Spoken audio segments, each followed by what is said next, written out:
Kapag mahaba ang biyahe, lalo na sa bus, classic na pampalipas oras sa mga pelikula. Pero paalala po ng MTRCB, bawal po ang mga bayolente at malaswang palabas sa mga PUV. Nasa frontline ng balitang yan, si Gerard de la Peña. Dagsa ang mga biyahero sa iba't ibang parte ng bansa dahil sa holidays. Madalas, kasama sa biyahe ang mga bata. Bukod sa maayos na lagay ng mga pampasaherong sasakyan, binabantayan din ang mga ipapalabas sa pelikula sa loob habang nasa biyahe. Ayon sa MTRCB, itinuturing na rin common carriers o sinehan ang mga PUV gaya ng bus dahil nagpapalabas sila ng mga pelikula na sakop ng ahensya.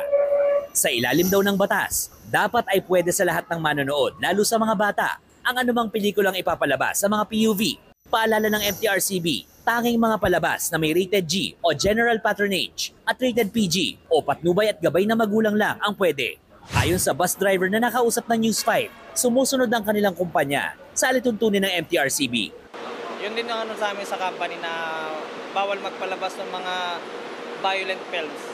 Ang ilang pasahero naman, nagsuggest na mga gusto nilang palabas. Comedy. Bakit po comedy? Siyempre, para masaya.